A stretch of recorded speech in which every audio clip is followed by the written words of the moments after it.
लेकिन बहरहाल ये कोई तहरीक इंसाफ की नुमाइंदगी नहीं करते। ये फेसेस, लेकिन सर ये इलेक्ट तो हो गए ना फिर भी। किसी ने मुझे कहा जी कि वकील चाहिए था, मैं वकील चाहिए था तो गिरफ्तार ना हो। आपके पास हामिद खान मौजूद था, यही था नहीं, बताया यही गया ना। लेकिन सर अब तो आप ये कह नहीं सकते ना कि अब तो वो इलेक्ट हो गए, अब तो अवाम ने इन्हीं फेसेस को जिनको जानता कोई नहीं था इलेक्ट कर दिया, सर्टिफिकेट दे दिया। मैं ये कह रहा हूँ कि जी ये बात इमरान खान साहब ने उनको बनाया है तो उसके सामने उनकी कुछ स्ट्रेटेजी होगी, हिकमत अमली होगी।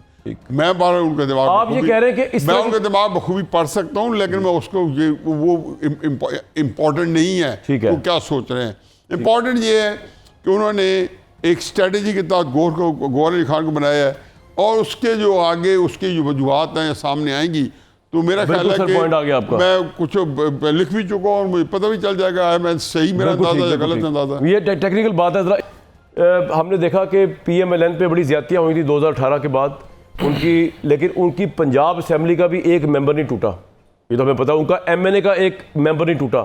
इमरान खान का जो साहब का जो दौर था एज प्राइम मिनिस्टर, PMLN ने नहीं टूटी, चाहे उनका लीडर जलावतनी में चला गया, पार्टी तिधर बिधर होगी। क्या PTI के मतलब कि हम ये कह सकते हैं कि अगर वो अपोजिशन में चली जाए पंजाब में या नेशनल में तो वो एज अपोजिशन इतने नंबरों के साथ खड़ी रहेगी या टूटेगी? PTI इंडिपेंडेंस की बात कर रहे हैं। जी जैसे डॉक्टर साहब ने फरमाया, बाकी दोस्त फरमा रहे हैं, ये इस इलेक्शन के अंदर दो तीन चीज़ें जो हैं वो ज़्यादा असर्टिवली आई हैं। हर इलेक्शन के अंदर उसके अंदर थोड़ा बहुत हो रहा था, इसके अंदर नॉर्मली जो वोट्स मिले हैं आपने देखा है कि प्राइवेट जो इंडिपेंडेंट हैं sir, independent of Tehreek Insaf independents वो बहुत कम आए हैं। हर इलेक्शन के अंदर कमो पेश 15, 20, 22 इंडिपेंडेंट्स आते थे, इस दफा शायद 8-10 आए हैं। जरा चेक कर लें नेशनल असेंबली में PTI के कितने, दूसरे आजाद कितने और KP में पंजाब में पता कर लें जरा जी, मैं पता करके बताता हूं आपको। तो वो एक तो ये बात है कि जी कम आए हैं और इसका मतलब है कि लोगों ने जो, और दूसरी बात ये है कि जिन लोगों ने वोट्स दिए हैं ना उनका एक प्रेशर होता है। ये प्रेशर जो था नवाज शरीफ साहब के वक्त में भी काम आया कि बहुत सारे लोग जो हैं वोटर्स के प्रेशर के ऊपर अपनी उन्हें हमदर्दियाँ नहीं तब्दील की और अब वो ज़्यादा बेहतर तरीके से आएगा कि वो अपनी हमदर्दियाँ तब्दील नहीं करेंगे। दूसरा ये कि ये मामला जो भी होंगे वो मामला ये है कि इस वक्त इमरान खान साहब जो है उनकी अपनी सियासी हिकमत अमली क्या बनती है। आया वो अपनी सियासी हिकमत अमली जो है वो कोई ऐसा बनाते हैं कि जिसके अंदर उन्हें कोई कोलिशन के साथ आगे चलना है या इसके साथ उन्होंने आज़ाद बैठना है या नहीं बैठना। लेकिन एक बात मैं आपको बता दूं और ये आपने जो मुझे बताया ये पंजाब का फिगर बताया जी सर, कंटिन्यू करें। एक बात बताती कि ये जो है बहुत सारी चीज़ें जो है ना उसके नुकसानात होंगे। मसलन सेनेट की सीट के ऊपर नुकसानात होंगे, सेनेट के अंदर ये सारे के सारे जो हैं ये इन्फ्लुएंस हो जाएंगे क्योंकि वहाँ पे कोई एज ए प्रेशर नहीं होगा, ओपन वोटिंग नहीं है। इनके जो सीट्स हैं, जो स्पेशल जो औरतों की सीट्स हैं वो नहीं मिलनी किसी तौर पे, तो वो एक इनको डिसएडवांटेज रहेगा। मेरा अपना ख्याल है कि इमरान खान साहब जो हैं वो गौहर अली को जब बनाया था जिसका कोई तरीके से कोई बैकग्राउंड नहीं था और ना किसी ने सुन रखा था, और ये सारे जो न्यू एंट्रेंट्स हैं इनकी मैं कोई किसी के खुलूस इखलास के ऊपर नहीं शुबा कर रहा हूँ, लेकिन बहरहाल ये कोई तहरीक इंसाफ की नुमाइंदगी नहीं करते। ये फेसेस, लेकिन सर ये इलेक्ट तो हो गए ना फिर भी। किसी ने मुझे कहा जी कि वकील चाहिए था, मैं वकील चाहिए था तो गिरफ्तार ना हो। आपके पास हामिद खान मौजूद था, यही था नहीं, बताया यही गया ना। लेकिन सर अब तो आप ये कह नहीं सकते ना कि अब तो वो इलेक्ट हो गए, अब तो अवाम ने इन्हीं फेसेस को जिनको जानता कोई नहीं था इलेक्ट कर दिया, सर्टिफिकेट दे दिया। मैं ये कह रहा हूँ कि जी ये बात इमरान खान साहब ने उनको बनाया है तो उसके सामने उनकी कुछ स्ट्रेटेजी होगी, हिकमत अमली होगी। मैं बार उनका दिमाग, आप ये कह रहे हैं कि मैं उनका दिमाग बखूबी पढ़ सकता हूँ, लेकिन मैं उसको ये वो इम्पोर्टेंट नहीं है तो क्या सोच रहे हैं। इम्पोर्टेंट ये है कि उन्होंने एक स्ट्रेटेजी के तहत गौहर अली खान को बनाया है और उसके जो आगे उसकी जो वजूहत हैं सामने आएंगी तो मेरा ख्याल है कि मैं कुछ लिख भी चुका हूँ और मुझे पता भी चल जाएगा मैं सही मेरा अंदाजा है गलत अंदाजा। ये टेक्निकल बात है। जरा इसके बाद आपको बता रहा हूँ अदर साहब, मुझे एक बात बताइएगा कि ये बात तो सही है ना कि अब 2 हफ्ते का टाइम है आपके इंडिपेंडेंट्स के पास और 2 हफ्ते में आई थिंक आप इंट्रा पार्टी इलेक्शन भी नहीं करवा सकते कि करवा के आप कहें जी पार्टी हमारी रिस्टोर होगी इलेक्शन कमीशन में और अब ये पार्टी जो है इसके इंडिपेंडेंट इसको ज्वाइन कर रहे हैं, तो ये आपकी जो 90 के करीब वुमेन सीट्स हैं और 10 के करीब माइनॉरिटी की सीट्स हैं, उनसे तो आप डिप्राइव्ड हो गए। ना अच्छा, क्या स्ट्रेटजी है? टाइम दीजिएगा। जी लीगल स्ट्रेटजी बताइएगा, जज्बात साइड में रखें। लीगल स्ट्रेटजी आपके सामने रखता हूँ। देखिए, पहली तो बात है कि पाकिस्तान तहरीक इंसाफ के जितने लोग हैं ना, ये सारे के सारे कैंडिडेट थे पाकिस्तान तहरीक इंसाफ के। बाकायदा जब नॉमिनेशन पेपर दाखिल कराए थे, इन्होंने बाकायदा डिक्लेरेशन दिया था पीटीआई के कैंडिडेट के तौर पर। मैंने खुद फाइल किया ना, मुझे तो इसलिए पता है इस बात का। दूसरी बात, आपको याद होगा कि जब वो पाकिस्तान तहरीक एक सेकंड इसमें पूछ रहा हूँ आपसे, लेकिन सुलमान अकरम राजा साहब ने यही प्ली ली थी इलेक्शन कमीशन के आगे, तो वो नहीं मानी थी ना? नहीं, मैं जवाब दे रहा हूँ उसका। मैं उसका बता ही देना, अभी आपने बात की तो मैंने बात कर दी। मैं आपके सामने बेस बना दूं कि आप नाज़रीन को समझ आ सके बात। जी मुझे आपको याद होगा कि इलेक्शन कमीशन ने जब ये 16 तारीख आई तो उन्होंने कहा कि जनाब कोई दूसरी पार्टी में जा सकते, आप दूसरी पार्टी में आए, वो आगे प्रेस कॉन्फ्रेंस कर दी, मशहूर ज़माना। उन्होंने कहा कि आप दूसरी जगह नहीं जा सकते। इन्होंने बात मान ली कि हमने जो डिक्लेरेशन पहले दिया हुआ था उसकी जगह डिक्लेरेशन बदला नहीं जा सकता, वरना ये कहने की जरूरत नहीं थी इस बात की। अब आए दूसरी बात, दो तरह से स्ट्रेटजी हमने ली। मैंने सेक्शन 215 जो इख्तियार देता है। एक मिनट सर, तो इसका मतलब जो राजा साहब की पिटीशन रद्द की है आई थिंक इलेक्शन कमीशन ने, वो फिर अब आप कह रहे हैं सुपीरियर कोर्ट में आप चैलेंज करेंगे? जी बिल्कुल। अच्छा। बिल्कुल मैं ये क्लियर करें ना। क्लियर तो मैं कर रहा हूं, आप नहीं कर रहे। नहीं, मैं उससे पहले बता रहा ना, उसके अलावा मल्टीपल स्ट्रेटजी है। सेक्शन 215 जो है, ठीक है, यही जो बल्ले का ना ये और चीज है। ये और चीज, बल्ले का निशान लेने का इख्तियार जब देता है, उसका मतलब ये नहीं है कि पार्टी खत्म कर दी जाए। इलेक्शन कमीशन ये समझी बैठा है कि बल्ले का निशान ले लेंगे हम तो पार्टी खत्म हो जाएगी। सेक्शन 215 चैलेंज किया हुआ है, 15 तारीख को ऑलरेडी नोटिस हुआ है उसके अंदर। और सुप्रीम कोर्ट में, लाहौर हाई कोर्ट में जस्टिस अली बाकर नजवी, पहले भी आप हार गए थे लाहौर हाई कोर्ट से फैसला, पेशावर एक को हाई कोर्ट से करा के पेशावर कोर्ट को हमने तकरीबन कन्विंस कर लिया है कि इसका मतलब सिर्फ इतना ही है, सिंबल लेना। पार्टी बैन करना सिर्फ दो है, नेशनल इंटेग्रिटी। यानी आप बड़ी इंटरेस्टिंग बात बता रहे हैं। आप ये कह रहे हैं कि आप 2 हफ्ते की कट ऑफ लाइन जो है उससे पहले आप कोर्ट को कहेंगे कि ये फैसला करें आप। जी बिल्कुल, यानी ये वाला 15 तारीख ये इंटरेस्टिंग बात है वैसे। अगर मैंने तो पहली डेट में कोशिश की थी ना, लेकिन कोर्ट ने डेट रख ली 15 तारीख वाले दिन इस बात पे फैसला होना है कि सेक्शन 215। और मैं कह रहा हूं from the very first day, यानी ये हार्श पनिशमेंट है, राइट टू फेयर ट्रायल, ना इलेक्शन कमीशन ना कोर्ट है। आपने बड़ी इंटरेस्टिंग बात बताई है। तो बिल्कुल ये लगी हुई है केस। ये नंबर 1 स्ट्रेटजी है। नंबर दूसरी स्ट्रेटजी जो है, सलमान अकरम राजा लेकर गए कि फॉर्म वो लेके गए फॉर्म 31 में मुझे पार्टी के कैंडिडेट के तौर पर इंट्रोड्यूस किया जाए, वो नहीं माना। लाहौर हाई कोर्ट ने मामला भिजवाया इलेक्शन कमीशन को, इलेक्शन कमीशन ने डिसमिस कर दी। वो मामला हम सुप्रीम कोर्ट में लेके जा रहे हैं सेपरेटली।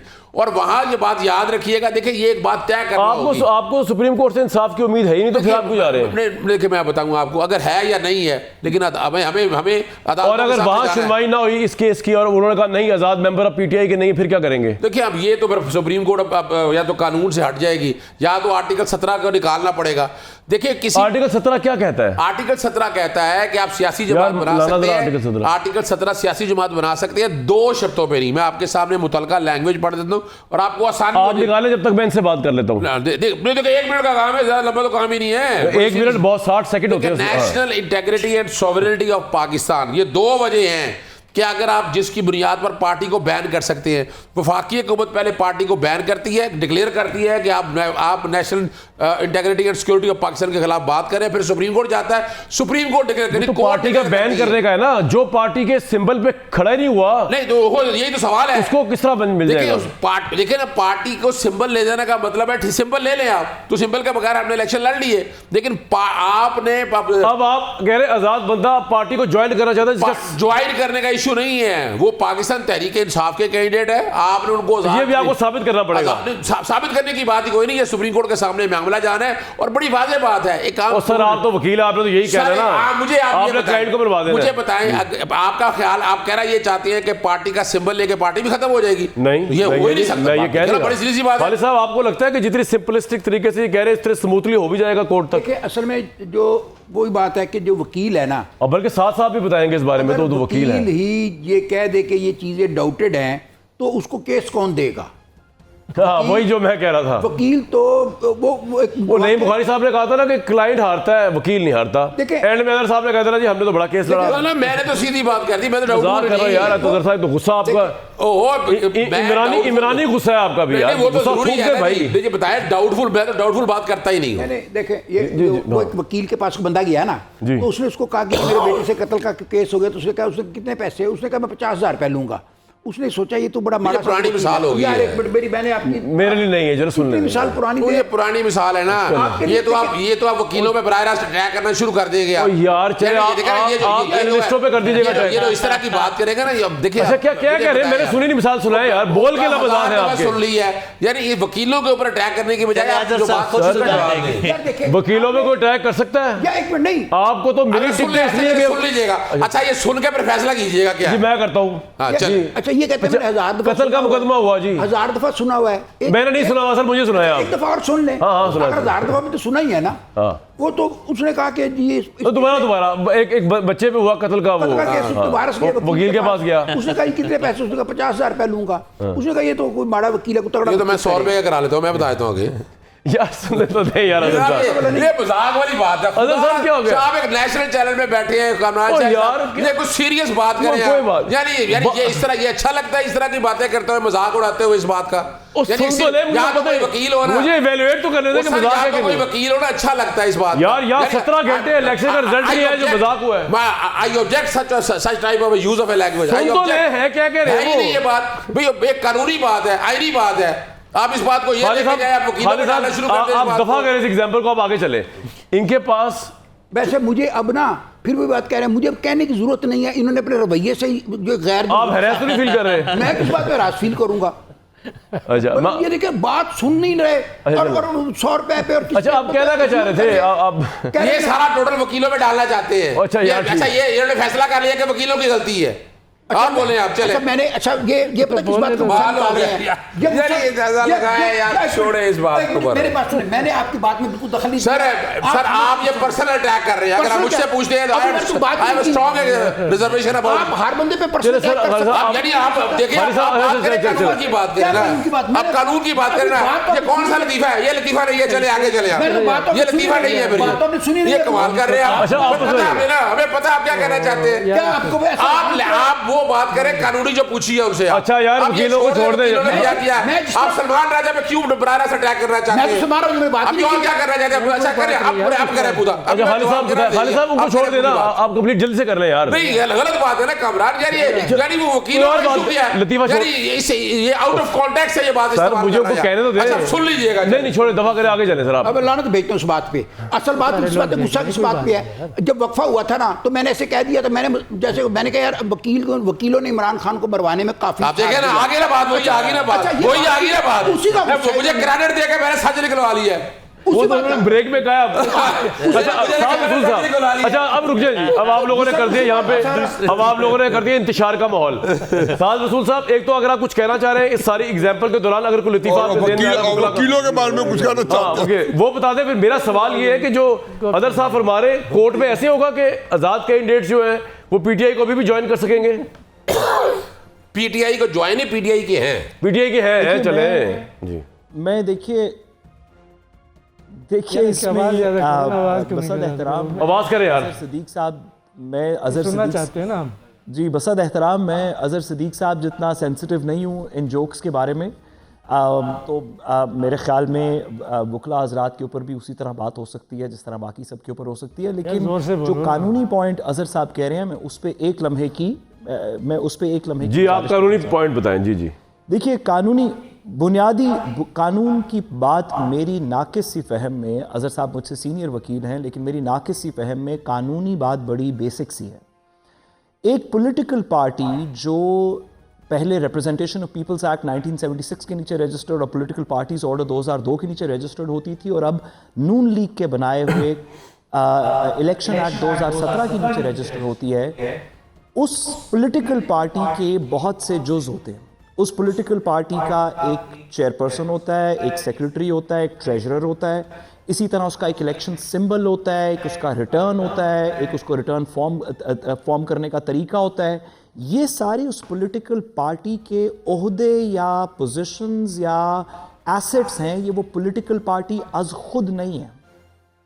इसी तरह सिंबल जो बैट का सिंबल है या शेर का सिंबल है, ये पॉलिटिकल पार्टी का एक जुज है। अगर किसी वजह से उसको सस्पेंड कर दिया जाए तो इसका ये मतलब नहीं कि पार्टी खत्म हो गई है, इसका मतलब है जब तक वो मिस्टेक रेक्टिफाई नहीं होती तब तक उसको वो जुज़ नहीं। तो असाद साहब ये कह रहे हैं कि जब तक इंट्रा पार्टी इलेक्शन नहीं होगा आजाद मेंबर ज्वाइन कर सकेंगे कि नहीं कर सकेंगे पीटीआई को एस पार्टी पार्लियामेंट में? जी, मेरी नाकिसी राय ये है कि जब तक नया इलेक्शन नहीं भी होता, ये मेंबर्स पीटीआई पार्टी के कंसिडर होंगे, लेकिन उनका सिंबल एक नहीं होगा, उनका सिंबल मुख्तलिफ होगा, क्योंकि वो इलेक्शन कमीशन ने रोका हुआ है। पार्टी डिसबैंड नहीं हुई, पार्टी तो अभी भी मौजूद है। तो आप ये कह रहे हैं कि ये जितने आजाद मेंबर्स हैं ये पीटीआई को without and before the actual and forthcoming intra-party election of PTI, without even getting the election symbol of BAT, they can join Pakistan Tehreek-e-Insaf and उनके सिंबल डिफरेंट रहेंगे, क्योंकि पार्लियामेंट में सिंबल की value तो होगी नहीं। Parliament में तो वैल्यू ये होगी कि एक एमएनए आजाद हैसियत में स्टैंड कर रहा है या पीटीआई की हैसियत में स्टैंड कर रहा है, वो हो जाएगा, आप ये कह रहे हैं?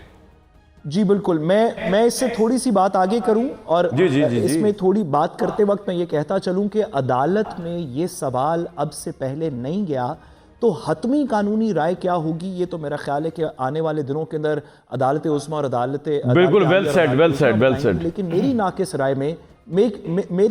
राय में वो तमाम लोग ना सिर्फ के इस पॉलिटिकल पार्टी को ज्वाइन कर सकते हैं, वो तमाम लोग आर्टिकल 63A के पर्सपेक्टिव में पार्टी डिसिप्लिन का भी हिस्सा रहेंगे। अगर वायलेट करेंगे तो 63A आपका ये पॉइंट आ गया जी। सिर्फ सिंबल मौजूद नहीं है जो कि उसकी एक स्टैंड अलोन चीज। बिल्कुल आपका पॉइंट आ गया। रसूल भाई रईस साहब, अभी सुप्रीम कोर्ट का जब ये फैसला आया था जिसमें बल्ला छीन लिया गया, तो तहरीक इंसाफ ने ये कहा कि सुप्रीम कोर्ट ने बड़ा हार्श व्यू लिया है चीज़ों का। अब ये जो अवाम का फैसला आया है, इसकी प्रेजेंस की कोई वेटेज की मौजूदगी में अगर ये केस सुप्रीम कोर्ट के पास जाएगा तो क्या सुप्रीम कोर्ट इस पे लीनियंट व्यू ले सकती है? क्योंकि कानूनी मामला तो आपको मुझे नहीं पता क्या है इसका। देखिए कानूनी तौर पर तो मुझे कुछ मालूम नहीं। हाँ, मुझे भी नहीं पता इतना। लेकिन ये है कि अगर अवाम की राय कुछ हो और अदालत का फैसला आ चुका हो तो चंद महीने बाद अदालत अपना फैसला उसके मुताबिक तब्दील उमूमन नहीं करती।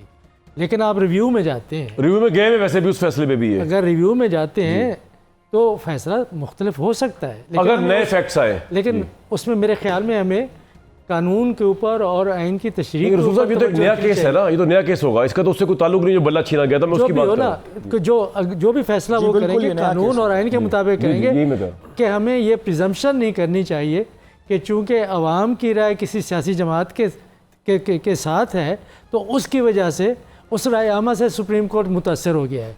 मेरे ख्याल में वो प्रिजम्पशन सही नहीं। जो भी फैसला करेंगे कानून और आइन के मुताबिक करेंगे, रिव्यू हो सकता है। ये देखिए एक पुरअमन जिद्दोजहद और पुरअमन एक तरीका है अपने सियासी और समाजी हकूक़ के हसूल का। तो पीटीआई वाले लोग अगर वो कर रहे हैं तो ये उनका हक बनता है और उनकी आवाज़ सुनी जानी चाहिए। सिर्फ एक बात ऐड कर दो, एक ब्रेकिंग न्यूज़ आ रही है, मैं आपको दे दूं। मोहसिन नकवी जो वज़ीर-ए-आला पंजाब है निगरान, उनके घर पे एक बहुत बड़ी महफिल होने जा रही है, सियासी इकट्ठ होने जा रहा है, सियासी महफिल होने जा रही है। आपके सामने फुटेज चल रही है जहाँ पे आसिफ अली जरदारी साहब और शहबाज शरीफ की तारीख साज, हुकूमत साज मुलाकात होने जा रही है। ये फुटेज आपके सामने चल रही है इस वक्त। आसिफ अली जरदारी साहब भी तशरीफ़ ले आए हैं, शहबाज शरीफ साहब भी आ गए हैं, और मोहसिन नकवी जो कि निगरान वज़ीर-ए-आला पंजाब है, उनके घर पे ये बहुत अहम मीटिंग होने जा रही है। और ये उस बात को इंडिकेट कर रही है जो आज नवाज शरीफ साहब ने स्पीच की थी, जिस स्पीच में उन्होंने शहबाज शरीफ साहब की ड्यूटी लगाई थी कि अगरचे उनके पास सिंगल मेजॉरिटी नहीं है पीएमएलएन के पास, अगरचे उनके पास 100 का डिजिट भी नहीं है, अगरचे अभी तक सिर्फ वो 71 वोटों पे खड़े हुए हैं, लेकिन उनकी ये ख्वाहिश नजर आई कि 52 सीटों वाली पाकिस्तान पीपल्स पार्टी के साथ किसी तरीके से अलायंस कर फेडरल गवर्नमेंट के अंदर जो है हुकूमत बनाई जाए। अब वो हुकूमत का प्राइम मिनिस्टर कौन होगा ये हमें नहीं पता, वो शायद मोडालिटीज अभी तय कर ली जाएंगी। और शहबाज शरीफ साहब पैगाम लेके गए नवाज शरीफ साहब का, और ये भी मेरा कयास है कि एग्रीमेंट इस बात पे हो सकता है कि अगर जरदारी साहब सदारत जो है वो मांग लें, और सदारत का मतलब ये है कि केसेस के अंदर भी जरदारी साहब को तंग नहीं, क्योंकि जरदारी साहब इस तरह के हमारे पॉलिटिशियन हैं जो कि प्रिजनर पॉलिटिशियन रहे, उनकी सारी ज़िंदगी केसेस भुगतने में निकल गई, पहले नवाज शरीफ साहब के दौर में, फिर इमरान खान साहब के दौर में। तो सदारत का ये हुस्न है हमारे कॉन्स्टिट्यूशन का कि सदर मुमलिकत जो भी करे उसको during the tenure of its time जो है वो केसेस में तंग नहीं किया जाता। तो ये भी हो सकता है कि आज की इस मीटिंग के अंदर इतने बुरे हालात हों पीएमएलएन के कि वो इस बात पे आमादा हो जाए कि प्रेसिडेंटशिप जो है उसको छोड़ दे, प्रेसिडेंटशिप जो है जरदारी साहब को दे दे, और मामला जो है आगे इस तरह चले कि फिर प्राइम मिनिस्टर शहबाज शरीफ बन जाए। बिलावल भुट्टो जरदारी जो है वो भी मौजूद है इस मीटिंग के अंदर। न्याई साहब, आपका टेक लेना चाहूँगा, चलाते रहिएगा, दिखाते रहिएगा लोगों को कि इस वक्त मोहसिन नकवी निगरान वज़ीर आला पंजाब जो है उनके घर में ये हो रही है। पता नहीं निगरान वज़ीर आला पंजाब अब कितने निगरान या न्यूट्रल रह गए हैं इस मीटिंग की मौजूदगी में। इससे पहले भी जितने थे वो पहले भी कितने थे, अब तो मोहर सब हो गई। ये तो पहले दिन सही रहे थे, न्याई साहब कंट्रोवर्शियल। चलाते रहिए। न्याई साहब, सर क्या होने लगा इस मुलाकात में आपके नज़दीक? देखिए कमान साहब, मुलाकातें तो बेपनाह होंगी, ये आप देखते जाएंगे। और अभी कुछ थोड़ी देर बाद या कल आपको पता चलेगा एक मुलाकात गौर साहब से या और कुछ जमादारान से भी हो चुकी है। अगले 3-4 दिन आपको ये इस तरह की मुलाकातें आपको बहुत होती न्याई साहब, focus of attention Peoples Party है। मैं तो अभी भी देखो यहाँ पे तो वो आ गए लाहौर में, इमरजेंसी डिक्लेयर करके यहाँ पहुँच गए। यहाँ पे सिर्फ खाली इनका रोल नहीं है, हमारे यहाँ इस्टेब्लिशमेंट बैठी है, उन्होंने बड़ी जिम्मेदारी, उन्होंने इलेक्शन कराया है, उनका एक रोल है, वो रोल अदा करेंगे भी सही। और उनकी बात जो है तहरीक इंसाफ भी सुनेगी, बड़े चाहे वो कुछ कहते रहे, और बाकी भी सुनेंगे। अभी तक तो शिकायत तहरीक इंसाफ को, मेरी तो अपनी जिसको कहने अपनी इंफॉर्मेशन की भी है और ज़ाहिर मैंने पता भी किया है, अभी तक तो शिकायत ये थी कि तहरीक इंसाफ की या बहुत सारी बातों की, इवन पीएस पार्टी को थी, मुस्लिम नून को थी, कि जीते एस्टैब्लिशमेंट जो है वो कुछ नहीं सुनना चाह रही या करना चाह रही जो कि वो जिसका वो तकाजा करते थे। तो मेरे नज़दीक कोई ये मुलाकात होना पता था, आए हैं, यहाँ ना होती किसी और जगह हो जाती, यहाँ पे हो गई है। आपके ख्याल में सदारत टेक्निकली निगरान हुकूमत सर पीपल्स पार्टी की तरफ से सदारत मांगी जा सकती है? मेरा ख्याल है कि मैं आपको फिर जो मेरा अपना एनालिसिस है कि बिल्कुल हुकूमत का जोड़ तोड़ पे बात नहीं होगी। सिर्फ यही होगा कि जो है ना नवाज शरीफ साहब ने ये कहा है कि आप कोशिश करें, मेरा अपना जो बिल्डअप कर सकता हूँ, और I could be entirely wrong, कि आप तरीके साहब से रब्ता कायम करें। मैं आपके पास आ रहा हूँ, रिपोर्टर को ले लूँ, खड़े हुए वहाँ पे। एक मिनट रसूल साहब, आ रहा हूँ। यासीन मलिक हमारे नुमाइंदा वहाँ मौजूद है। यासीन, बताइएगा, वज़ीर आला पंजाब निगरान न्यूट्रल वज़ीर आला इस वक्त पाकिस्तान की सबसे बड़ी पॉलिटिकल बैठक करवा रहे हैं जनाब। जी बिल्कुल, आपने सही फरमाया है कि आसिफ अली जरदारी, फरियाल तारपुर और बिलावल भुट्टो जरदारी जो हैं वो निगरान वज़ीर आला पंजाब मोहसिन नकवी की रिहाइशगाह पर गए। तो बाद में यार वो फुटेज दिखाए जरा वो।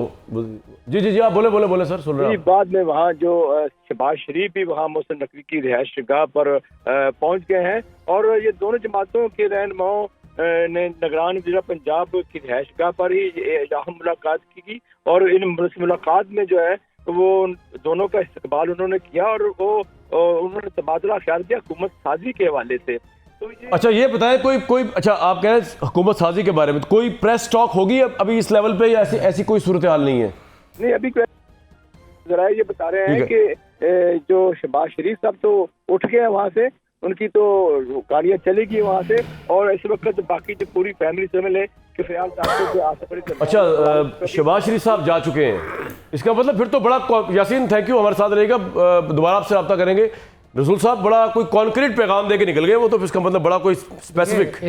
इस मीटिंग की अहमियत इस बात से लगाएं कि अभी रिजल्ट मुकम्मल नहीं हुए रिजल्ट अभी आ रहे हैं। कभी ऐसा हुआ है कि लगता है कि बड़ी हंगामी सूरत हाल पैदा हो गई है सियासी तौर पर, और उस हंगामी सियासी सूरत हाल के पेश नज़र फौरी तौर पे मुलाकात का इनकाद किया गया है। मेरा ख्याल ये है कि इस वक्त जो ट्रम्प कार्ड है वो पीपल्स पार्टी के पास है। वो पीपल्स पार्टी के पास। मैं यही पूछना चाह रहा था कि इंपॉर्टेंस किसको जा, क्यों पीपल्स पार्टी के पास है? क्योंकि अगर कोई पार्टी इस वक्त कोई कदम बढ़ा के आगे तहरीक इंसाफ की क़यादत से बात कर सकती है, तो मुझे मियां नवाज शरीफ साहब भी कुछ भी हो सकता है, लेकिन मैं हतमी तौर पर किसी चीज़ बात को रद्द नहीं कर रहा। पीपल्स पार्टी इसलिए इंपॉर्टेंट है ना कि वो वायबल है नून लीग के लिए भी और पीटीआई के लिए भी, दोनों के लिए जी। लेकिन इस वक्त मेरे ख्याल में जो पहला कदम उठाया है मुस्लिम लीग नून की क़यादत ने, जलसे में खड़े होकर कहा है, ड्यूटी लगाई गई है, टास्क दिया गया है, तो वो टास्क ये है कि वही पीडीएम वालों से बात करें।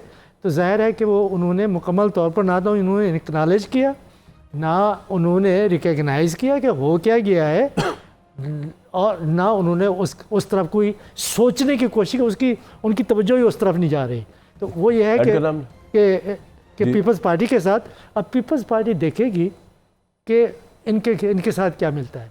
Obviously, I think Peoples Party तो प्रेसिडेंटशिप नहीं चाहेगी, या आपको लगता है प्राइम मिनिस्टरशिप इंसिस्ट करेगी? सराई हो रही है। क्यों वो बिलावल के लिए प्राइम मिनिस्टरशिप क्यों नहीं मांगेंगे? हाँ, मैं ये कह रहा हूँ, दो चीजें ये है कि प्रेसिडेंट भी होगा और डिप्टी प्राइम मिनिस्टर भी होगा। डिप्टी प्राइम मिनिस्टर की सर कोई वैल्यू नहीं थी, हम देखा था परवेज इलाही जब बनाए गए थे, कोई वैल्यू नहीं। ऐसा कुछ ऐड करना है? देखिए कामरान साहब, सर पहली बात तो ये है कि हम कम से कम मैं अपना कहूँगा, मैं ये कहना चाहता हूँ कि जो मैं अल्फाज दे रहा हूँ इस तरीके से नवाज शरीफ साहब गुफ्तगू करते। अच्छा, देखिए मैं अगर आप इनकी बात के बाद आपके पास ही आ रहा हूँ, वो बात तो कंप्लीट करना। जी आप करेंगे ऐसा बोले मैं तो वकील के बारे में कुछ नहीं कह नहीं ऐसा बोलो, मैं स्वाद जरूरत नहीं, मैं देखने के बाद मेरी हिम्मत है, जरूरत है, शुक्र है दरमियान बैठे हो। मैं सदीक भाई तू तो वैसे ही खौफजदा रहना, तो आप उधर खौफजदा होते आप इधर देख लिया करें, खुश हो जाएंगे आप मुझे देख के। जी फरमाए सर। तो मेरे भाई है कुछ ऐसे काल। जी जी देखिए जी, बात यह है कि पहली बात यह है कि नवाज शरीफ साहब ने उस तकरीर के अंदर इतना ही कह सकते थे, और वो मैं उसकी कोई आगे तोजी नहीं पेश करना चाहता हूँ कि एक बंदा से जब सारा का नाम लिया कि लोगों ने एतमाद किया है किसी एक बंदे पे, और तहरीक इंसाफ नाम की पार्टी नहीं थी, उन्होंने कहा आज़ाद के। अब ये हम कहते हैं नहीं, उन्होंने तहरीक इंसाफ हिज्जों के साथ बयान करनी थी। नहीं मुश्किल। मैं आपको एक और बताऊँ बात, 20 अक्टूबर 2020 में नवाज शरीफ साहब ने यहाँ गुजरावाल तकरीर की थी। उन्होंने कहा था मेरा झगड़ा इमरान खान साहब से नहीं है, मेरा झगड़ा जनाब बाजू साहब आपसे है और फैज़ अमीर साहब आपसे। कब की थी? सब कुछ भुगतने के बाद की थी। कहाँ से की थी? लंदन से की थी। फिर एक और मैं आपको बात पर जिसके लिए मैंने बात मेरे आपसे इजाज़त मांगी है। सर एक मुझे बहुत ही बंदे ने इंपॉर्टेंट बंदे बताया कि दिसंबर जनवरी के अंदर उन्होंने कहा जी कि नवाज शरीफ साहब के पास जो दिसंबर 2021 में नवाज शरीफ साहब के पास कोई बंदा मिलने गया, उन्होंने कहा जी आज चॉइस आपके पास दो में से एक हो गई है, या बाजवा को कबूल कर लें या इमरान खान को। नवाज शरीफ साहब ने कहा कि मैं इमरान खान को कबूल करूँगा। अगर इमरान खान साहब के अंदर भी ये ख्वाहिश हो कि उनमें मुझसे बात करनी है। और आखिरी में बात करूँगा जुल्फ़िकार अली भुट्टो की अपनी किताब इफ आई एम असैसिनेटेड और कर्नल रफीउद्दीन की किताब last 323 days of Zulfikar Ali Bhutto, मैंने उनका इंटरव्यू भी किया। उन्होंने कहा जी कर्नल रफी साहब इतनी खूबसूरत बातें की, आपने पता है कि वो एक आखिरी 323 दिन का ऑथेंटिक अकाउंट है। उन्होंने कहा कर्नल साहब ये सियासतदान जो है इनके पास मुल्क के हर मसले का हल है, हम बैठ के कर सकते हैं, इसके अंदर दखल ना दें, इसके अंदर इनके अंदर दखल हम जो एस्टेब्लिशमेंट है दखल ना दे। उन्होंने कहा जी मैं और कौमी इत्तेहाद हम हर चीज़ हल कर सकते हैं और हम इस मुल्क को चला सकते हैं, हमें मौका दिया जाए। ये जुल्फ़िकार अली भुट्टो कह रहे हैं जब लड़ाई कितनी सख्त थी। और मेरा अपना ख्याल ये है कि आज नवाज शरीफ साहब ने जो बात की है, मेरा ख्याल है उसको अगर मार्जिन देना चाहते हैं तो दे दें। मैंने उनको मार्जिन दिया है कि उन्होंने हुकूमत की बात आज नहीं की। उन्हें कहा जी कि मुल्क को मंझधार से निकालने के लिए मैंने शहबाज शरीफ को कहा है कि इन बंदों को मिलो।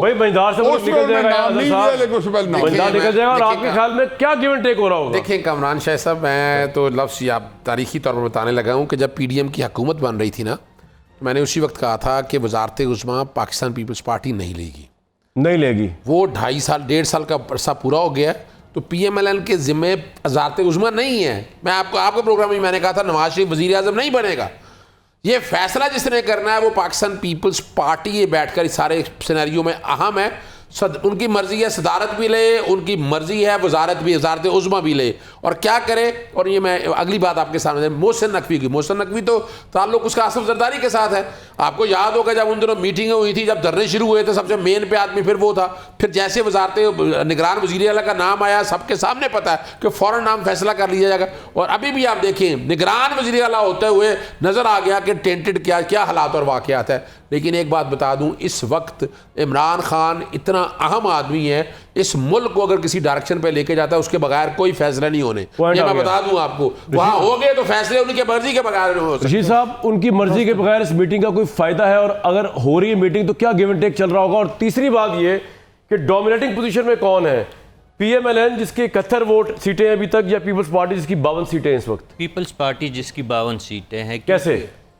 वो ऐसे, एक तो उनका जो किला है उन्होंने फतह कर लिया है सिंध, तो पंजाब PMLN ने फतह कर लिया है। वो कंप्लीट जिस तरह उन्होंने फतह किया है इस तरह उनका वो अभी तक क्लियर नहीं है। दूसरी बात हाँ, ये उस तरह इंडिपेंडेंस मुकाबले पे नहीं खड़े हुए। जी, दूसरी बात ये है कि बलूचिस्तान में भी तकरीबन जो जरदारी साहब का प्लान था उसके मुताबिक रिजल्ट्स आए हैं, तो इसलिए वहाँ की हुकूमत भी उनको मिलने जा रही है। सादिक संजरानी जीत चुके हैं, सरफराज बुगटी जीत चुके हैं, और आप जानते हैं कि इन लोगों का किससे ताल्लुक़ है।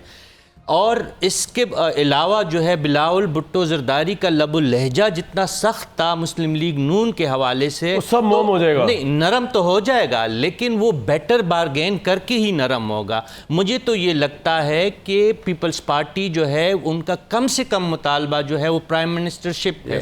इसके बाद अगर उनको सदारत, और इसके बाद सेनेट की चेयरमैनशिप, अभी सेनेट के इंतखाबात होने हैं, एक बलूचिस्तान की हुकूमत, सिंध की हुकूमत, प्राइम मिनिस्टरशिप और चेयरमैन सेनेट, ये मेरी एक असेसमेंट है कि ये पीपल्स पार्टी के मुतालबात। तो खालिद साहब, बात ये हुई कि बेसिकली जिन हालात में मुल्क इस वक्त है, तो ये तो ब्लेसिंग इन डिस्गाइज नहीं होगी कि PMLN कहे कि ठीक है जनाब, आप पंजाब में हमें फुली सपोर्ट करें, प्रेसिडेंट हमें दे दें लेट सपोज, और प्राइम मिनिस्टर आप बन जाए, क्योंकि जो प्राइम मिनिस्टर भी आएगा, एक तो जो मुल्क के हालात हैं, जो इकॉनमी के मामलात हैं, जो खदशात हैं, और फिर इतनी वीक अलाइट हुकूमत के ऊपर आएगा, PDM पार्ट 2 पे आएगा, उसकी क्या वैल्यू होनी है?